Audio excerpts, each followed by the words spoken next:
powered by Digiana Fresh. Crazy Cricket. नमस्कार, Digiana fresh presents crazy cricket यानी हमारे इस खास शो में एक बार फिर से आप सभी का बहुत बहुत स्वागत है और मैं हूं अभिषेक मिश्रा। और आईपीएल से जुड़ी एक बहुत बड़ी खबर आज आई है, वो ये कि कोरोना संक्रमण के बढ़ते प्रभाव के चलते इस पूरी जानी मानी स्पर्धा को फिलहाल स्थगित कर दिया गया है। हालांकि अब ये कब इसके मैचेस आयोजित होंगे इस पर संशय की स्थिति है, लेकिन इतना जरूर है कि आज आईपीएल और बीसीसीआई से जुड़े लोगों की एक आपात बैठक बुलाई गई और इस बैठक के बाद तय किया गया कि जिस तरीके से कोरोना संक्रमण ने सभी जगह लोगों को प्रभावित किया है और अब जब आईपीएल के कई खिलाड़ी और स्टाफमैन भी कोरोना संक्रमण की चपेट में आए हैं तो इसे जल्द से जल्द स्थगित किया जाना ही सही फैसला होगा। खिलाड़ियों और स्टाफमैन की सुरक्षा के मद्देनजर बीसीसीआई और आईपीएल की गवर्निंग बॉडी ने यह फैसला लिया है। तो हम जैसे क्रिकेट फैंस निश्चित तौर पर थोड़े मायूस हैं इस निर्णय पर, क्योंकि पिछले जो एक महीने का पूरा ये सीजन रहा जिसमें पूरा टूर्नामेंट अपना आधा सफर तय कर चुका था, तो उसमें क्रिकेट के रोमांच ने कहीं ना कहीं कोरोना का जो एक मानसिक असर हम सब पर दिखाई देने को मिल रहा था उसमें कमी लाने का काम किया था। लेकिन अब ये जो सफर है ये आगे बढ़ाया गया है, खत्म नहीं किया गया है, बल्कि आईपीएल को जल्द ही आगे शिफ्ट किया जाएगा, रीशेड्यूल किया जाएगा। लेकिन तब तक के लिए कहीं ना कहीं हम लोग थोड़े मायूस जरूर रहेंगे। ये एक ऐसा सब्जेक्ट है जिस पर बड़े पैमाने पर चर्चा की भी आवश्यकता है। तो जाहिर सी बात है हमारे साथ मौजूद है हमारे एक्सपर्ट श्री सुखदेव सिंह गुम्मन सर, जो लगातार इस विषय पर अपनी जानकारियां हमें देते आए हैं। कल भी उन्होंने इस बात की संभावना व्यक्त की थी कि अगले 24 घंटे आईपीएल के सीजन के लिए बहुत ज्यादा महत्वपूर्ण होंगे और उसी दौरान ये डिसीजन आने की पूरी संभावना है और ठीक वैसा ही हुआ भी। हमारे साथ दिनेश शर्मा जी भी मौजूद हैं, क्रिकेट जगत से जुड़ी जानी मानी हस्तियां हैं, और उनके साथ साथ जो आईपीएल में अभी वेंकटेश अय्यर जैसे खिलाड़ी खेल रहे हैं उनके सर कोच भी है। तो एक क्रिकेट गुरु को हम बहुत बहुत स्वागत करते हैं। प्रणाम सहित सर, आपका बहुत बहुत स्वागत है। सर, शुरुआत करते हैं। कल आपने संभावनाएं जताई थी 24 घंटे बहुत अहम रहेंगे आईपीएल के लिहाज से, लेकिन हम लोग उम्मीद कर रहे थे कि शायद बीसीसीआई टूर्नामेंट को जारी रखेगा, क्योंकि कई जो क्रिकेट फैंस हैं वो मानसिक अवसाद से दूर जा रहे थे, क्रिकेट के रोमांच में अपने आप को सराबोर पा रहे थे। क्या कहेंगे सर? बिल्कुल ठीक बात है। जैसे कि संभावनाएं जताई जा रही थी और लग रहा था, क्योंकि कल ही न्यूज़ आई थी कि 2 टीम के प्लेयर्स जो हैं कुछ पॉजिटिव पाए गए और बाकी जो है उनको उनके स्टाफ, स्पोर्ट्स स्टाफ, पूरे जितने भी फ्रेंचाइजी हैं उन सब के टेस्ट किए जा रहे थे। जो टीम फ्रेंचाइजीज जो सीएसके के कुछ मेंबर्स, स्पोर्ट्स स्टाफ के मेंबर्स और केकेआर के 2 प्लेयर्स पॉजिटिव पाए गए थे, इनकी पूरी टीम की रिगरस टेस्टिंग हो रही थी कि क्या वो रिपोर्ट गलत तो नहीं है या इसके बिना भी कुछ और लोग पॉजिटिव तो नहीं है। उसके साथ साथ बाकी फ्रेंचाइजी की भी टेस्ट किया गया, कोविड-19 का टेस्ट किया गया और उसके बाद में ऐसा पाया गया कि 2 और फ्रेंचाइजीज कुछ प्लेयर उनके पॉजिटिव हैं, इन्फेक्टेड हैं कोविड-19 वायरस से।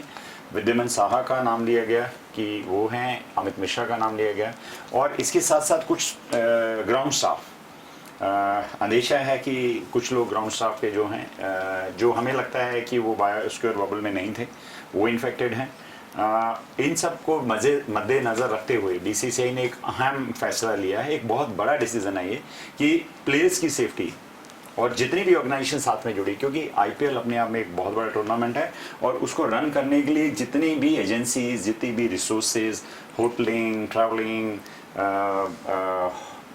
हॉस्पिटल्स, ग्राउंड्स, मूवमेंट्स, जो जितने भी केटरिंग, जितनी भी चीज़ें आपको यूनाइट करनी होती है, इकट्ठी करनी होती हैं, उनमें से अगर मान लीजिए कोई एक भी फेल करता है और मान लीजिए भगवान ना करे कोई अनवांटेड इंसिडेंस होता है, तो एक इतनी बड़ी organisation BCCI, IPL governing body, इसमें पूरे विश्व के ख्याति प्राप्त प्लेयर, उनमें से किसी को कोई क्षति पहुंचती है तो ये बहुत बददुमा दाग होता उनके ऊपर। और एक उन सब की सेफ्टी के लिए ध्यान रखते हुए बीसीसीआई ने इसे इंडेफिनिट पीरियड के लिए कॉल ऑफ किया है। मुझे लगता है कि एक बहुत बड़ा डिसीजन है, अच्छा डिसीजन है प्लेयर की सेफ्टी को देखते हुए। दिनेश सर, प्लेयर्स की सेफ्टी के लिहाज से तो डिसीजन लिया ही गया है, लेकिन इसका खिलाड़ियों के ऊपर कितना ज़्यादा असर जाएगा, खासतौर पर जो मानसिक स्थिति रहती है, क्योंकि अब यहाँ से 2 से 3 महीने तक लगता नहीं है कि किसी भी तरह का कोई क्रिकेट से जुड़ा टूर्नामेंट ऑर्गेनाइज किया जा सकता है। ऐसे में खिलाड़ियों के लिए ये दौर अब कितनी बड़ी चुनौती हो जाएगी, क्योंकि एक अच्छे मिजाज के साथ मैदान में उतरे थे लेकिन बुरी यादों के साथ मैदान छोड़ना पड़ रहा है। मुझे ऐसा लगता है कि भय, कोरोना का जो डर है एक बहुत बड़ा डर है। प्लेयर जो बबल में रह रहे थे इतने समय से, तो उनको ये डर नहीं था। लेकिन यदि 2-3 फ्रेंचाइजियों के जो प्लेयर्स कोरोना हो गया था, उसका इमीडिएट इफेक्ट सारे प्लेयर्स पे होता। अगर प्लेयर कहीं डर गया या कहीं इस भय में हो रहा कि कहीं हमको कोरोना हो ना जाए और वो खेलेगा, तो परफॉर्मेंस पे भी उसका फ़र्क पड़ सकता था। इसलिए मुझे ऐसा लगता है कि प्लेयर्स के लिए ये एक समय ऐसा है कि जो थोड़ा सा टफ समय है, थोड़ा बीच में खेल छूटना पड़ा। अगर नया जब स्टार्ट होगा फिर नई तैयारी होगी, प्लेयर्स का एक माइंड सेट हो गया था। लेकिन कहीं ना कहीं माइंड में ये चीज़ उनके हो गया था कि प्लेयर हमारे कुछ पॉजिटिव आ रहे हैं। तो ये एक लिहाज से मेरा अपना ओपिनियन होगा कि अच्छा ही हुआ कि बीसीसीआई ने निर्णय बहुत अच्छा लिया कि इसको तत्काल रोक दिया। अदरवाइज जो ऐसा भैया ने बोला कि अगर कोई अनहोनी घटना हो जाती तो आज इसका जवाब देना बहुत भारी होता किसी के लिए भी। तो मुझे लगता है कि अभी ये ठीक किया, रोक दिया। वेंकटेश अय्यर इस बार आईपीएल में है, क्या आपकी उनसे लगातार फोन के माध्यम से चर्चा हो पाई है? क्या बताया उन्होंने कि किस तरीके से बायो बबल को इस बार ट्रीट किया गया और उसके बावजूद जो है स्थितियां थोड़ी सी संभालने में परेशानियां फिर भी आई? वेंकटेश से मेरी रेगुलर बात होती रहती थी। मुझे तो यही आश्चर्य हुआ कि ये हुआ कैसे, क्योंकि उनका इतना बबल इतना हार्ड है कि कोई भी एक दूसरे से मिलता नहीं था। होटल से लेके और लॉबी, बस और ग्राउंड, ये लोग किसी से नहीं मिलते थे। इसके बाद भी एक जो थोड़ा सी इंसिडेंट ये हुआ कि जो चोट थी वो प्लेयर हॉस्पिटल गया और वहाँ से वो इन्फेक्टेड होके आया, वरुण। तो मुझे तो बड़ा आश्चर्य हुआ कि इतना प्रिकॉशंस के बाद भी प्लेयर कैसे हो गया, ये आश्चर्य की बात है। और हम लोग तो ये होप थे कि अभी उसको आने वाले समय में, मैं तो देखना चाहता था कि 1-2 मैचों में उसको चांस की उम्मीद थी कि वो बोल रहा था कि सर शायद मैं खेलूँगा, लेकिन अनफॉर्चुनेट है। ठीक है, फिर अभी है समय, आगे मौका मिलेगा उसको। सर, ये दिनेश सर ने एक अच्छी बात यहाँ पर उठाई है कि ऐसा प्लेटफॉर्म है आईपीएल जहाँ पर यंगस्टर्स को एक मौका मिलता है अपनी प्रतिभा का प्रदर्शन करने का। अब जब कई खिलाड़ी, अभी हमने देखा कि इस सीजन में शानदार प्रदर्शन किया है, कुछ गेंदबाज ऐसे आए जिन्होंने बड़े बड़े बल्लेबाजों को आउट कर अपना नाम एक ही मैच में कीर्तिमान के तौर पर स्थापित किया है। उन लोगों के लिए ये कितना दुर्भाग्यपूर्ण पहलू रहा कि एक मौका था उनके पास, क्योंकि कई खिलाड़ी अभी रिटेन होते जो बैक बेंचर्स थे, उन्हें मौका मिल सकता था। उनके लिए कितना एक डिसअपॉइंटेड रहा सर ये दौर? अभिषेक, मुझे ऐसा नहीं लगता कि उनके लिए कोई इसमें इस विषय पे लेके डिसअपॉइंटमेंट है, क्योंकि ये कॉल ऑफ नहीं किया गया है, रीशेड्यूल किया गया है। हाँ, ये मैं आपसे तब सहमत होऊंगा अगर ये कॉल ऑफ हो जाता है, क्योंकि देखिए लास्ट ईयर है और अगली ईयर ने जो है फ्रेंचाइजी को 3 प्लेयर वो अपने रिटेन कर सकती हैं और उसके बिना उनको वापस से सबका ऑक्शन होगा। बट फिर भी मैं एक चीज़ कहूँगा कि जो नए यंगस्टर अभी आए हैं, मुश्ताक अली ट्रॉफी खेल कर आए हैं, उन्होंने अपना अच्छा परफॉर्मेंस दिया है। और उसके बाद में हम अगर बात करें, हमने पंजाब के हरप्रीत बराड़ की बात करी, 7 बॉलों में उस यंगस्टर ने 3 विकेट लेकर अपना नाम बना लिया। और अगले मैच में भी उन्होंने जिस तरह से पृथ्वी शॉ को आउट किया, तो उन्होंने बताया कि उनमें टैलेंट है, उन्होंने अपना टैलेंट शोकेस किया। मौका मिलने के ऊपर देखिए, सबसे पहली बात, मौका मिलना अपने आप में बहुत बड़ी बात है। हम 130 करोड़ भारतीय हैं और हम में से इंडियन टीम में सिलेक्शन 11 लोगों की होती है। हम पूरा स्क्वाड पकड़ लेंगे तो 22 लोग, 25 लोग, 30 लोग 130 करोड़ में से लेना बहुत बहुत टफ काम है। और वहाँ आने के लिए आपको अपना टैलेंट शोकेस करना, तो आईपीएल से बड़ा प्लेटफॉर्म आपको मिल नहीं सकता है। इस बार अगर हम देखें तो कम से कम 6 प्लेयर मैंने खुद आइडेंटिफाई किए जो मुश्ताक अली ट्रॉफी में परफॉर्मेंस के बेस के ऊपर आईपीएल फ्रेंचाइजी ने लिए और उन्होंने सबने आकर अपना अच्छा परफॉर्मेंस दिया है।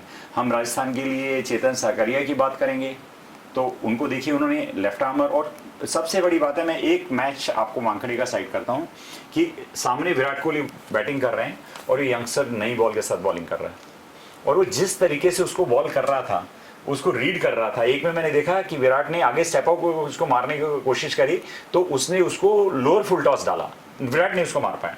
एक बॉल उसने बाउंसर किया, विराट उसको हुक नहीं कर पाए। तो एक यंगस्टर के लिए एक top of the world best cricketer इस दुनिया का, उसको बॉल करना और उसके चेहरे पे जो मुस्कान थी उस समय बॉलिंग करते हुए। आप नए क्रिकेटर जब होते हैं आप बहुत स्ट्रेस में होते हैं, बड़े बल्लेबाज ख्याति प्राप्त उनके सामने जब बॉलिंग करते हैं तो आपकी जान सांस सूखी होती है, आप इतने नर्वस होते हैं कि बॉल कैसे करनी है, आपको बॉल करने में दिक्कत आती है। और एक यंगस्टर आता है, वो इतना हंसता मुस्कुराता, इतनी शानदार बॉलिंग कर रहा है, लेफ्ट आर्मर राइट हैंड के लिए क्रॉस द बॉल आपकी बॉडी के सामने स्विंग होकर जाता है, ऑप्शन जस जाते हैं। वो जिस तरह से बॉल उसकी मूव कर रही थी, क्या अपने आप में एक बहुत ही खूबसूरत नज़ारा था एक क्रिकेटर के लिए, समझने के लिए कि एक नई पौध जो पैदा हो रही है और एक हमारे जो परिपक्व लोग हैं जो इस समय हमारी इंडियन क्रिकेट को पूरे वर्ल्ड के क्रिकेट में अपना नाम रोशन कर रहे हैं, उनके बीच में कॉन्टेस्ट देखना, और जिसमें मैं कहूँगा कि वो यंगस्टर वो कॉन्टेस्ट जीता, एक बहुत बड़ी बात है। इसी तरह से अगर हम और यंगस्टर्स की बात करेंगे तो हमने एमपी के आवेश को देखा, आवेश खान को देखा, ऐसा बच्चा जो मैं बिल्कुल उसका कायल हो गया हूँ। डेथ ओवर्स में जो उसने बॉलिंग करी, नई बॉल के साथ जो उसने बॉलिंग करी, remarkable, second highest wicket taker है इस टूर्नामेंट में अभी तक। और जो यॉर्कर्स उसने डेथ ओवर्स में करी हैं, मतलब मुझे लगता है वो दिन दूर नहीं है जब उसका सिलेक्शन इंडियन टीम में होगा। ये हमारी मध्य प्रदेश के क्रिकेट के लिए गौरव का दिन होगा कि इतने दिनों बाद वापस से हमारे यहाँ से लास्ट में जो भी प्लेयर आए, क्या उनके बाद में एक लंबा अंतराल हो चुका है, इसको हम कहेंगे कि सूखा पड़ चुका है कि हमारा मध्य प्रदेश का कोई प्लेयर इंटरनेशनल लेवल पे जाकर खेलेगा। ये बहुत बड़ी गौरवान्वित होने वाली बात है। इसके बिना जो बाकी प्लेयर की हम बात करें, आरसीबी के लिए रजत पाटीदार खेल रहा है, उसने जो 2 इनिंग 31 रन की खेली, मुझे लगता है कहीं ना कहीं उसको भी अभी टेम्परामेंट की, स्टेबिलिटी की ज़रूरत है कि एक बैट्समैन जब मौका मिलता है, उनको पहले 2 मौके मिले, कुछ नहीं कर पाए, तीसरे मौके में सेट हो गए हैं। जब आप कोई बल्लेबाज 20-25 रन बना लेता है 2020 में, और आपको उस समय आपके ऊपर कोई ऐसा प्रेशर नहीं है, 1 डाउन आ रहे हैं, आपको लंबा इनिंग खेलना है, आपके साथ वाले विकेट गिर रहे हैं, तो आपको कोई रैश शॉट खेलने की जरूरत नहीं है। आपको अपना टैलेंट शोकेस करना है, कम से कम 50 रन 60 रन बनाने हैं, ताकि आप अपनी जगह सीमेंट कर सकें, पक्की कर सकें उस टीम में। फिर आपको अगली बार मौका मिले, फिर आप 30-31 रन बना दें। तो देखिए, एक क्लास जो होती है, मौका मिलते से जो चौका मारता है, जो उसको एनकैश करता है, वही आगे जाता है। यंगस्टर के लिए बहुत बड़ा प्लेटफॉर्म है, और मुझे लगता है ये यंगस्टर जितने आए हैं, ये सब थ्रेट हैं हमारी इंडियन टीम में, जितने भी प्लेयर हैं उनको। हमारी बेंच स्ट्रेंथ कितनी तगड़ी होगी, हम इसको देख के अंदाजा लगा सकते हैं। दिनेश सर, अब उन जो विदेशी खिलाड़ी अभी फिलहाल आईपीएल के लिए आए हुए थे, उन लोगों के लिए अब ये दौर कैसा रहेगा? क्योंकि अभी तक तो कहीं ना कहीं मैदान पर दिखाई दे रहे थे, लेकिन अब उन्हें अपने स्वदेश की याद आएगी। न्यूजीलैंड हो, ऑस्ट्रेलिया हो, बांग्लादेश हो, सभी टीमों के खिलाड़ी यहाँ पर मौजूद हैं, और फिलहाल भारत से जो फ्लाइट्स जाना है वो रिस्ट्रिक्टेड है, फिलहाल प्रतिबंध के दायरे में आ रही है। ऐसे में इन खिलाड़ियों के लिए क्या कुछ किया जा सकता है, और अब एज अ खिलाड़ी ये लोग क्या सोचते होंगे?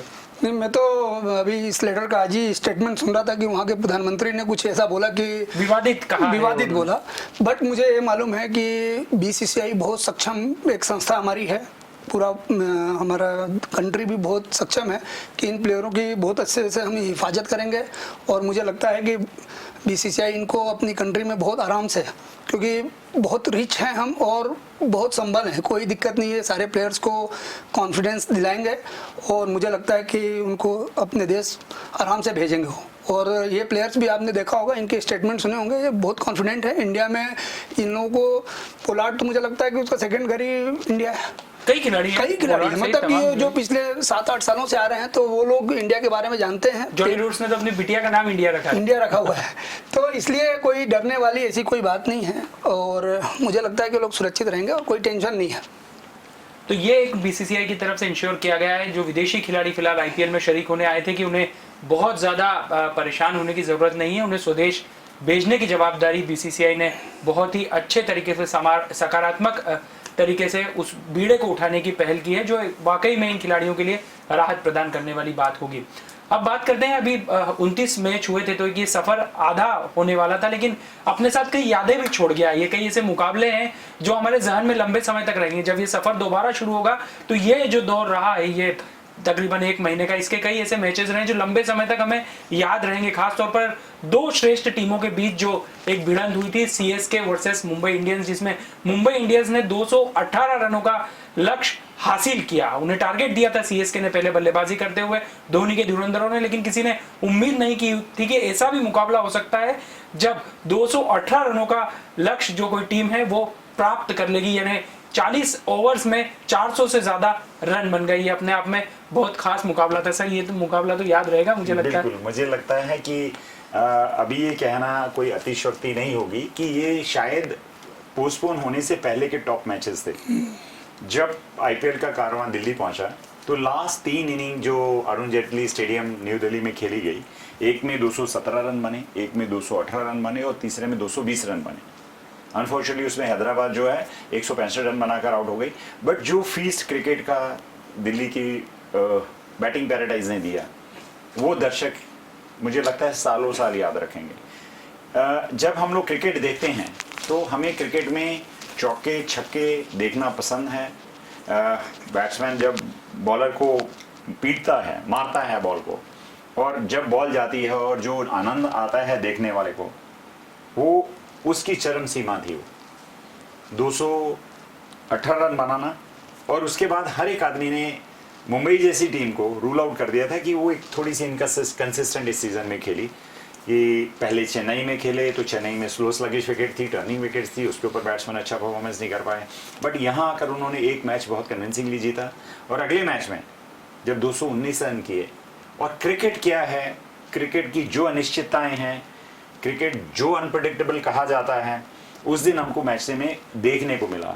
118 रन बनाने के बाद में भी ऐसा नहीं लगा कि शुरू से जब वो बैटिंग कर रहे थे तो ऐसा लग नहीं रहा था कि 218 रन बनेंगे, कि मुंबई उसमें हावी थी। बाद में उन्होंने लास्ट 10 ओवरों में जितने रन बना दिए तो लगा कि मुंबई बिल्कुल बाहर हो गई है। फिर उसके बाद बॉम्बे ने जब खेलना चालू किया तो ओपनिंग पार्टनरशिप के हिसाब से जो रन रेट चेस करना चालू किया, बोला बॉम्बे जीत जाएगा। फिर बॉम्बे के विकेट हुए तो ऐसा लगा नहीं नहीं नहीं नहीं नहीं बॉम्बे तो हार जाएगा, सीएसके जीतेगा। फिर अल्टीमेटली लास्ट में जो पॉलर्ड खेला और उनके साथ में जो बीच में विकेट आउट हुआ, तब भी लगा कि नहीं रन बन ही नहीं पाएंगे। जडेजा जो आज तक आउट परफॉर्म करते हैं, एक ओवर में जब 3 लंबे लंबे छक्के उसको कैरन पॉलर्ड ने मारे, तो जाके थोड़ा सा लोगों को समझ आया नहीं ये मैच बहुत कॉम्पिटिटिव हो रहा है, मुंबई वापस आ रही। और लास्ट में जब आपको एक बॉल के ऊपर 2 रन लेने हों और तीनों विकल्प खुले हों, सीएसके जीतेगा, मुंबई जीतेगी या मैच टाई होगा। अगर कैरन पॉलर्ड का विकेट गिर जाता तो सीएसके जीत जाता, किरण पॉलर्ड सिंगल लेता तो मैच टाई हो जाता, सुपर ओवर और सुपर ओवर में जाते, और किरण पॉलर्ड बाउंड्री हिट करते या 2 रन लेते। उस छोटी ग्राउंड पे 2 रन लेना भी अपने आप में एक बड़ी बात थी। बट कहते हैं कि फॉर्चून फेवर्स द ब्रेव। उस दिन कैरन पॉलर्ड का एक कैच छूटना फाफ डु प्लेसिस के हाथों, और जो लास्ट बॉल को खेल के जो 2 रन लिए, वो मिरेकल था। वो 2 रन वाली शॉट थी नहीं, और वो मिसफील्ड हुआ, मिसफील्ड नहीं कहना चाहिए, एक थ्रो गलत हुआ, मिडल ऑफ द विकेट आप थ्रो कर रहे हैं, तो आराम से जो भी सेकंड रन तो उनको लेना ही था। वो आउट होते तो भी उनका मैच सुपर ओवर में जाता, टाई हो जाता, उनके पास कोई चॉइस नहीं थी। और जब आपका थ्रो स्टिक नहीं हो, फील्डिंग अच्छी नहीं हो, तो आप उसमें वो मैच हार जाते हैं। बट वो one of the best match था इस आईपीएल का, और सबको बहुत देर तक वो मैच याद रहेगा।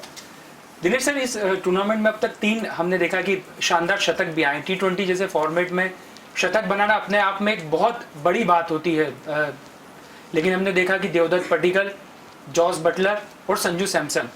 जॉस बटलर लगातार कई सीजन खेलते हैं, लेकिन पहली बार उन्होंने शतक मारा, जबकि देवदत्त पड्डीकल जैसे युवा खिलाड़ी का ये दूसरा सीजन था आईपीएल का। पिछली बार यूएई में जब टूर्नामेंट हुआ था पदार्पण किया था उन्होंने।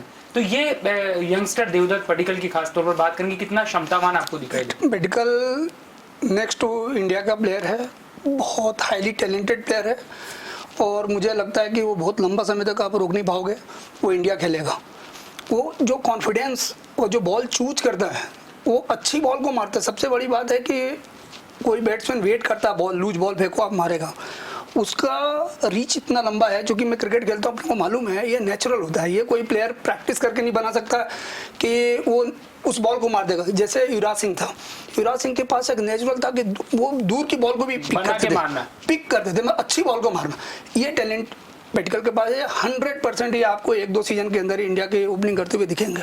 दिनेश, उसमें कहीं ना कहीं मैं आपसे सहमत हूँ कि उसकी जो ग्लिम्सेस हैं, जो उसका स्टाइल है, जो खेलने का स्टाइल है, वो भी लेफ्ट हैंडर है, ये भी लेफ्ट हैंडर है, वो भी लंबा था, ये भी लंबा है, ये भी लंबा लंबा मारता है, वो भी लंबा लंबा मारता है। और वाकई में जो टेक्निक थी, जैसे कहीं ना कहीं पर मुझे ऐसा लगता है कि ये युवराज से ज्यादा कंसिस्टेंस है ना। इसकी जो टेक्निक है वो युवराज से कहीं बेटर। युवराज मिडिल ऑर्डर खेलते थे बिल्कुल, और ये ओपनर है, टॉप ऑफ है। तो इसलिए ये नेक्स्ट अगर इंडिया में जैसे देख रहा हूँ कि जैसे कुछ समय में ये जो सीनियर प्लेयर्स हमारे रिटायर होंगे, बट हम लोग का फ्यूचर बहुत अच्छा है।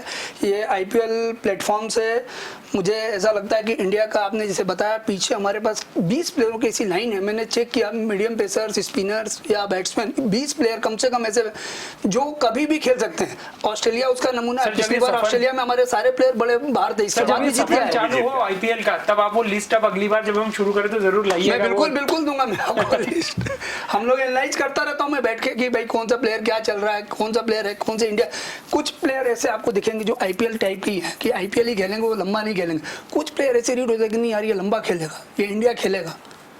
तो मुझे ऐसा लगता है ये प्लेटफॉर्म बहुत अच्छा है। जैसा भैया ने बताया कि इसमें हमारा आप देखो वर्ल्ड में हम लीड इसीलिए कर रहे हैं, इन टूर्नामेंट से सारे प्लेयर बाहर आ जाते थे। हम लोग जब क्रिकेट खेलते थे तो कोई ऐसा था ही नहीं, बहुत अच्छे अच्छे प्लेयर रह जाते थे।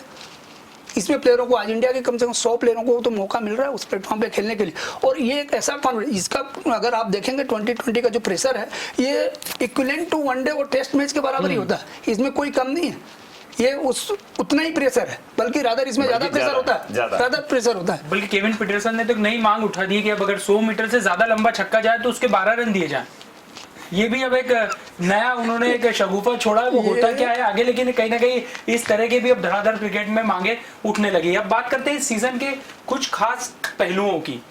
तो ये वाला सीजन इसलिए भी अभी तक का सफर यादगार रहा क्योंकि पिछले सीजन में कई ऐसी टीमें थी जिनके समर्थक मायूस दिखाई दिए थे, खासतौर पर आरसीबी जिसका सफर पूरे आईपीएल के 13 सीजन तक बड़ा ही उनके प्रशंसकों के लिए मायूसी भरा रहा हो। लेकिन इस बार एक उम्मीद थी कि विराट कोहली की ये टीम इस बार खिताब तक जरूर पहुंचेगी और ज्यादा कुछ नहीं तो खिताब भी अपने नाम कर लेगी और खिताबी सूखा खत्म करेगी। सर, ये आरसीबी के प्रशंसकों के लिए तो बड़ा एक दुखदाई पल रहा कि जब अच्छा कर रही थी टीम, प्लेऑफ की उम्मीदें लगभग पूरी होने को थी और सस्पेंड हो गया। नहीं, बिल्कुल आपकी बात ठीक है अभिषेक। पर इससे पहले मैं जो हम पिछले क्वेश्चन पे बात कर रहे थे, डिस्कशन कर रहे थे, मैं उस पर दिनेश जी के साथ जाना चाहूँगा कि जब हम क्रिकेट खेलते थे तो अनेकों प्लेयर जो ये डिजर्व करते थे कि वो इंडिया के लिए खेल सकते नहीं खेल पाए क्योंकि उस समय आईपीएल जैसा प्लेटफॉर्म नहीं था जहाँ आपका टैलेंट आप लोगों को दिखा पाओ। आज इसको जितनी दुनिया देखती है, वर्ल्ड वाइड जितने लोग देख रहे हैं, आप अगर परफॉर्म कर रहे हैं तो आपको सिलेक्टर्स जो है इग्नोर नहीं कर सकते क्योंकि आपको दुनिया ने खेलते देखा है। हमारे समय में ऐसा नहीं होता था। हमारे समय में लॉबिंग होती थी, जो सीनियर प्लेयर होते थे उनकी विश लिस्ट होती थी कि नहीं मुझे दिनेश पसंद नहीं है, मुझे सुखदेव पसंद नहीं है, तो ये नहीं खेलेंगे। कितने बड़े टैलेंटेड लोग उनको बिठा के बाहर किसी तरीके से ऐसे सड़ा देते थे, गला देते थे कि आपका टैलेंट जो है वो वहीं खत्म हो जाता था। अब ऐसा नहीं है, आपके आंकड़े बोलते हैं। आप बीसीसीआई ने वेबसाइट बना रखी है जिसमें आपके हर मैच के आंकड़े हैं। आपने बैटिंग करी है तो कब कितनी बैटिंग करी है, आपकी एवरेज क्या था, रन क्या बना है, बॉलिंग करी है तो आपका इकोनॉमी क्या है, आपने कितने विकेट्स लिए हैं, वो शोकेस होता है। और सारे मैचेस मोस्टली जो है वो टीवी पे दिखाए जाते हैं। रणजी के मोस्टली मैचेस आप देखेंगे तो आपको टीवी पे दिख जाएंगे, है ना। जितनी बड़ी टूर्नामेंट हमारे यहाँ होते हैं, ट्रॉफीज होती हैं, उनके मोस्टली मैचेस टीवी पे अवेलेबल हैं। और उसके बाद में आईपीएल जैसा प्लेटफॉर्म, वहां आकर जब आप दिखाते हैं कि आप क्या हो, तो किसी भी सिलेक्टर्स की, किसी भी गवर्निंग बॉडी की, किसी कंट्री की उनकी हिम्मत नहीं होती है कि हम इन प्लेयर को इग्नोर कर दें। हमें जनता को भी जवाब देना है, वो हमसे पूछेंगे कि ये क्या है। जहां तक अब हम बात करते हैं आरसीबी की, तो डेफिनेटली देखिए क्या होता है कि हम ऑलवेज जो अच्छे फ्रेंचाइजी होती हैं, जो अच्छे प्लेयर्स होते हैं, उनसे हमारी एक्सपेक्टेशन हमेशा ज़्यादा होती है। और कभी कभी हम ऐसा भी सोचते हैं कि बहुत बड़े प्लेयर लेने से कोई ऐसा जरूरी नहीं कि आपकी फ्रेंचाइजी हमेशा जीतेगी। आपको बहुत बार ऐसे प्लेयर भी लेने पड़ते हैं जो मेकशिफ्ट होते हैं। आईपीएल में आपको 4 प्लेयर फॉरेन के खिला सकते हैं, वो एक लिमिट है, 5वां नहीं खिला सकते हैं। 7 प्लेयर आपको इंडियन खिलाने हैं, तो इंडियन प्लेयर के ऊपर आपको ज्यादा ट्रस्ट करना होगा ना कि फॉरेन प्लेयर के ऊपर, क्योंकि इंडिया के 7 हैं, 7 लोगों को वर्सेस 4 लोगों को आपको खेलना है। बट जब आप 2020 खेलते हैं और आप चैंपियन बनना चाहते हैं तो आपके 11 प्लेयर ही मैच विनर होना चाहिए। उसमें आप ये नहीं कर सकते कि एक बॉलर मेरा वीक है और उस एक बॉलर पे अगर 37 रन एक ओवर में पड़ेंगे तो आप भूल जाइए कि मैच जीतेंगे। तो आप कहीं पे भी लीनिएंट कंप्लेसेंट नहीं हो सकते हैं कि साहब मेरे तो 10 प्लेयर अच्छे थे, 9 अच्छे थे, 2 ही खराब थे। आपको 11 के 11 अच्छे प्लेयर चाहिए होंगे। और अब हम अगर लास्ट सीरीज की बात करें आईपीएल की जो यूए में हुई, तो उसमें आरसीबी ने कुछ बेहतर किया अपनी ख्याति के अनुरूप कि वो ऑल्दो टूर्नामेंट नहीं जीत पाए, प्लेऑफ्स में गए, प्लेऑफ्स में वो हारे, बट उनका क्रिकेट ठीक था।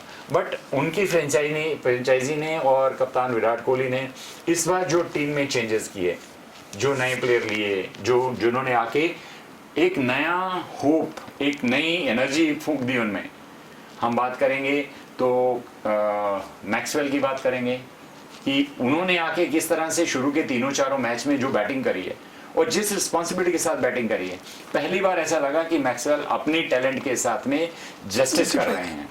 जितने बड़े प्लेयर वो हैं, जितने पैसों में फ्रेंचाइजी उनको खरीदती है, अभी तक वो 4 फ्रेंचाइजी में रह चुके हैं और किसी फ्रेंचाइजी के साथ में वो कुछ भी जस्टिफाई परफॉर्मेंस नहीं दे पाए हैं। बट देखिए आप, ये फर्क भी पड़ता है, मैं कहूँगा कि आप किस कप्तान के अंदर खेल रहे हैं, आपकी टीम मैनेजमेंट कैसी है, वो अपने प्लेयर को कैसा कंफर्ट देती है, वो उसको कैसी ड्यूटीज देती है और उससे बेस्ट कैसे एक्सट्रैक्ट करती है। इसी तरह से अगर हम बॉलिंग में बात करें तो क्या जो Patel, what is his name, Harshal Patel, Harshal Patel एक ऐसी फाइंड निकली है आरसीबी के लिए, जो दिल्ली से उन्होंने ट्रेड किया। दिल्ली में वो प्लेयर प्लेइंग 11 में भी नहीं आता था और यहाँ आने के बाद में आप देखिए, एक मैच में 5 wicket, 4 wicket, 3 wicket, highest wicket taker है वो। क्या वो बात अलग है कि अभी एक मैच में जडेजा ने उनको 37 रन मारे, एक मैच में उनको डेथ ओवर में 21 रन पड़े। अभी यंगस्टर हैं, वो पिक कर रहा है। मुझे लगता है जो परफॉर्मेंस उन्होंने दी है उसी तरह से इस परफॉर्मेंस में इसके ऊपर कोई बड़ी बात नहीं होगी कि नियर फ्यूचर में हम उसको इंडिया टीम में खेलते हुए देखें। तो इस तरह के जब प्लेयर आते हैं, फिर आपने रजत पाटीदार की हमने बात करी कि उसको उन्होंने लिया, जबकि यंगस्टर हैं, पहला सीजन खेल रहे हैं, मध्य प्रदेश से हैं। 4 इनिंग में उन्होंने दिखाया कि उनमें टैलेंट है, वो खेल सकते हैं। टीम मैनेजमेंट उन पर भरोसा कर रही है। आपने 6 मैचेस में से 4 मैचेस में वो खेला है, तो बहुत बड़ी बात है। 2 में उन्होंने 31 रन किए। 31 रन 30-31 रन करना भी एक अच्छा स्कोर माना जाता है आईपीएल में, और इसको लगभग 50 माना जाता है। आपने 30 रन किए हैं तो ऐसा माना जाता है कि आप वनडे में आपने 50 रन बनाए। बट अगर आप उससे अच्छे रन बनाते हैं तो आप you do word of good to your confidence and to your franchisee कि आपने मुझे खरीदा है और मैं डिलीवर कर पा रहा हूँ। तो ये जो छोटी मोटी चेंजेस ऑल्टर उन्होंने करे तो आरसीबी एक डिफरेंट टीम बनकर उभरी, और हमने देखा कि किस तरह से उन्होंने 6 में से 4 मैच जीते। अनफॉर्चुनेटली 2 मैचेस में वो हारे और एक अलग टीम बनकर उभर के आई, जिसको हम इस बार रेट कर रहे थे कि वो प्लेऑफ तो खेलेंगे और एक प्रबल दावेदार है इस कप के। तो ये एक खास पहलू रहा आरसीबी का। अब स्टूडियो मुकाबला तो इसलिए संभव नहीं है क्योंकि मैच नहीं है, लेकिन फिर भी हम ज़रूर सवाल करेंगे हमारे एक्सपर्ट से कि यदि आज तक के सफ़र में हम देखें तो वो कौन सी ऐसी 2 टीमें हैं जिन्हें आप फाइनल में भिड़ते देखना चाहेंगे।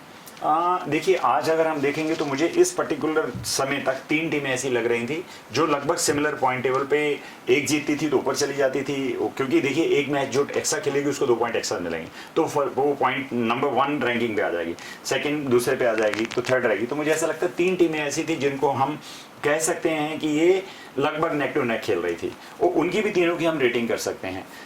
दिल्ली कैपिटल्स मुझे एक टीम लगी जो वहाँ पर है, डैडीज टीम मुझे ऐसे लगी सीएसके, वो वहाँ पर है, और कप्तान विराट कोहली की टीम मुझे लगी वहाँ पर है।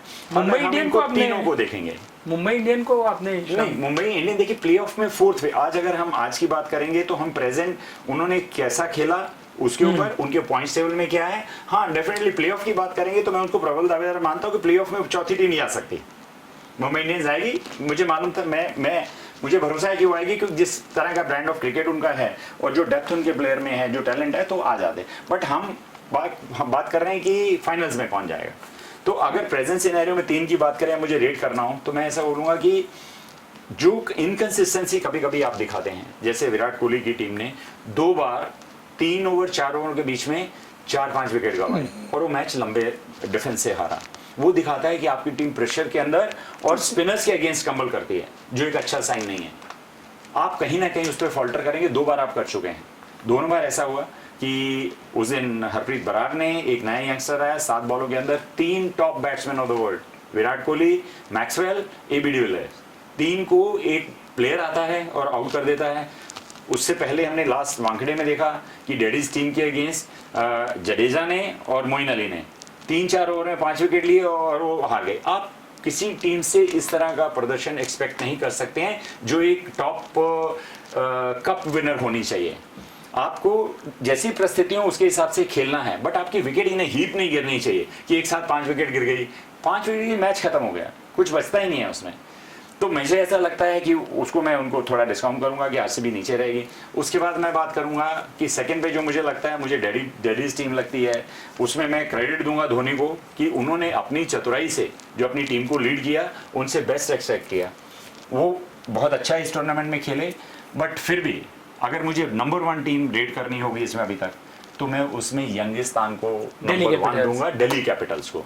दिल्ली कैपिटल्स ने अपने 7 मैचेस में से 6 मैचेस जीते हैं, एक मैच वो अनफॉर्चुनेटली हारे, और वो जो मैच उन्होंने खेले हैं और जीते हैं बहुत कन्विंसिंगली जीते हैं। उनके बैटिंग की हम बात करें तो हर बैट्समैन ने परफॉर्म किया है, हम बॉलिंग की बात करें तो सबने परफॉर्म किया है। हमने लास्ट मैच में बोला था कि रबाडा जो है अपनी ख्याति के अनुरूप परफॉर्म नहीं कर पा रहे हैं, पिछले मैच में 3 विकेट लेके उन्होंने भी बता दिया कि मैं भी फॉर्म में हूँ।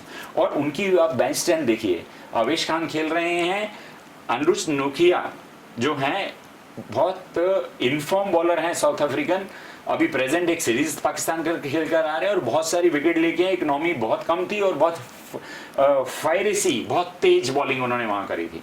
अगर उस तरह का आपका बॉलर बाहर बैठा हुआ तो आप समझ सकते हैं कि उस टीम का कॉन्फिडेंस कितना हाई होगा, जो प्लेइंग 11 में एक गुत्थम है कि मैं खेलूंगा, एक अच्छा आदमी बाहर बैठा हुआ है। तो कैसी टीम होगी, वो कैसा खेलेगी। तो मुझे लगता है इस आईपीएल की फाइन, या पिछले 2 आईपीएल में अगर हम बोलें, दुबई में जैसा परफॉर्मेंस यंगिस्तान का रहा और जो परफॉर्मेंस उन्होंने इस पर्टिकुलर टूर्नामेंट में दिया, तो मुझे लगता है निश्चित ही इस बार वो विनर होती। ये आकलन हम लोग कागजों पर कर सकते हैं, पर क्रिकेट ग्राउंड पे होता है और निश्चित डे के ऊपर कोई भी एक टीम, कोई भी जो बहुत कमजोर टीम हो, वो अच्छी से अच्छी टीम को हरा सकती है।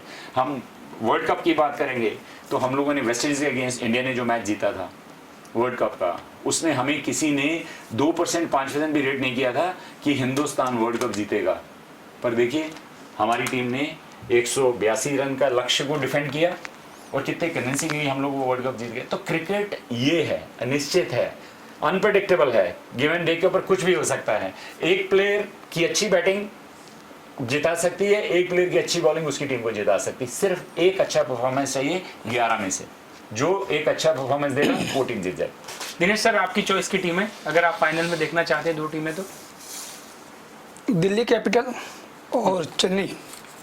मुझे ऐसा लगता है, हालांकि मैं मुंबई इंडियन को भी नीचे नहीं करूंगा क्योंकि मुंबई इंडियन की टीम बहुत अच्छी है और मुंबई में एक पोलार्ड की वजह से जो पिछला परफॉर्मेंस हमने देखा था वो कुछ भी कर सकते हैं। उनके पास जो मिडिल ऑर्डर बैट्समैन है बहुत अच्छे हैं, लेकिन फिर भी मेरी अगर चॉइस में मैं अगर देखूंगा इस पूरे परफॉर्मेंस में, तो मुझे ऐसा लगता है दिल्ली कैपिटल और चेन्नई के बीच में ही फाइनल होता।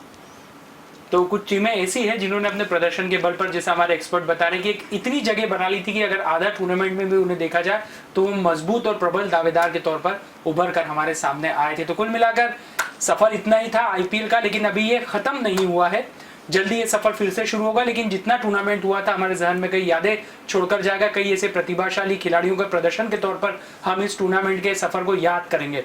अब हम उम्मीद करते हैं कि जल्द से जल्द कोरोना संक्रमण का ये दौर खत्म हो और एक बार फिर खेल की ये दुनिया हमें आबाद करने के लिए तैयार रहे। लेकिन तब तक के लिए हमें इजाजत लेनी होगी। हमारे इस खास शो के माध्यम से हम फिर आपसे रूबरू होंगे जब ये आईपीएल का बचा हुआ सफर शुरू होगा। तब फिर इसी अंदाज में आपके पसंदीदा शो के माध्यम से हमारे एक्सपर्ट के साथ हम हाजिर होंगे और कोशिश करेंगे कि क्रिकेट के रोमांच को इस शो के माध्यम से बढ़ाने का प्रयास करें। लेकिन डीजीएनआर न्यूज, जो कि मध्य प्रदेश का सबसे बड़ा न्यूज ग्रुप है, उस पर विश्वसनीय खबरों का दौर जारी रहेगा। हमारी पूरी कोशिश रहेगी कि सकारात्मक तरीके से आप तक विश्वसनीय खबरें पहुंचाते रहें। तमाम ऐसे शोज हमारे जारी रहेंगे जिनके माध्यम से आप इस लॉकडाउन पीरियड में अपने घर पर बैठकर न सिर्फ अपने आप को उत्साहित कर सकते हैं, बल्कि मनोरंजन का भी ये सिलसिला हमारे माध्यम से आप तक जारी रहेगा। तो फिलहाल हमारी इस खास पेशकश में इतना ही। फिर मुलाकात होती है। अपना और अपने परिवारजनों का ध्यान रखिए। नमस्कार।